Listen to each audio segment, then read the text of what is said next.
Hey everybody, welcome back to the channel. Today we're diving into one of the most extraordinary and well-documented UFO encounters in history. That's the Kelly-Hopkinsville incident. I'm sure you've heard about it, and if you haven't, enjoy. The case has everything. I mean, it's a close encounter, mysterious creatures, and a family's battle against the unknown.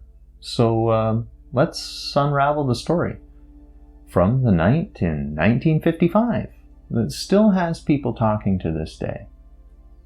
So I'll get into it. The date was August 21st, 1955, and the location, a small farmhouse in Kelly, a rural area near Hopkinsville, Kentucky.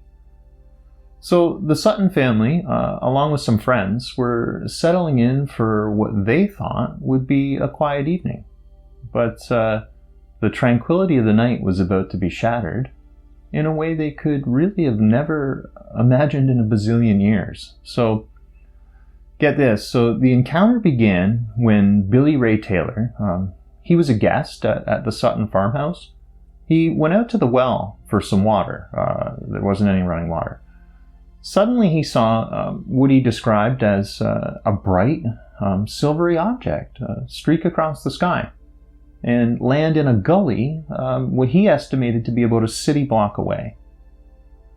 So excited, totally unnerved, he ran back to the house to report what he had seen. So everybody in the house, totally skeptical at first, dismissed the story, just as some imaginative story at work, or maybe he saw something out of the corner of his eye. But here's where it gets really weird. Soon after, the skepticism really turned into horror. The dog began barking, and when the men went out to investigate, they encountered something beyond belief. So what they saw was a small humanoid creature approaching from basically the darkness.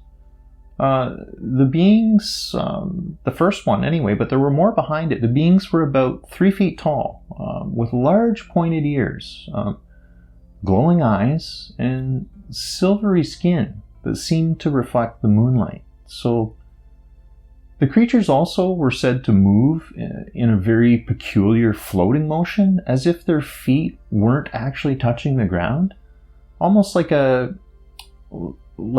toy or anything like that. So panicked, the family did what they felt was necessary. They grabbed their guns and they started shooting. So according to their accounts, the creatures were hit multiple times but seemed unharmed. It only knocked them down just for a moment, and before getting right back up and continuing their approach. So completely terrified, as the night wore on, the situation escalated. More creatures appeared. They began peeking through the windows, terrorizing the family completely. So, very odd. The Suttons described the creature's skin as being extremely tough, like metal, and the sounds of bullets striking them compared to bullets hitting a metal bucket.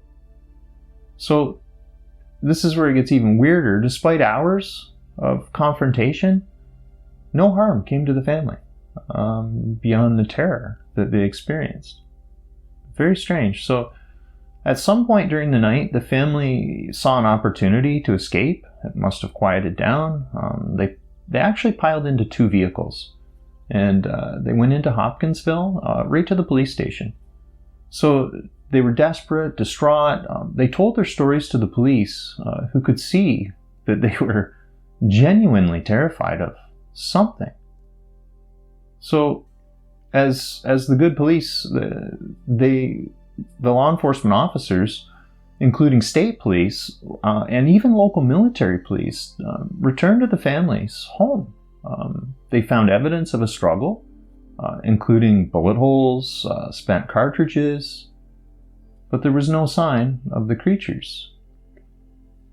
I imagine they're starting to think they're crazy, but the police noted that there was no indication of drinking. There was no other behavior that could explain the family's collective hallucination. they left the farm in the early hours with the mystery unsolved. Crazy case. So over the following days and weeks, the Kelly-Hopkinsville encounter attracted massive attention. Sightseers, reporters, even UFO researchers, they flooded this small farm, looking for any kind of evidence, hoping to catch a glimpse of maybe even the mysterious visitors or remnants of their craft. Despite numerous theories ranging from aggressive local wildlife to elaborate hoaxes, there really hasn't been any satisfactory explanation that's ever been provided for what the Sutton family experienced that night. So, make of it what you will. This encounter remains one of the most intriguing and well-documented cases in the UFO phenomena history. What are your thoughts on the entire story itself? And do you believe it happened? And if so, was it visitors from another place, time, or was it something a little more mundane? I'd like to hear it in the comments, and I hope you enjoyed this episode of Whispers of Myth. And remember to like and subscribe. Thanks, guys.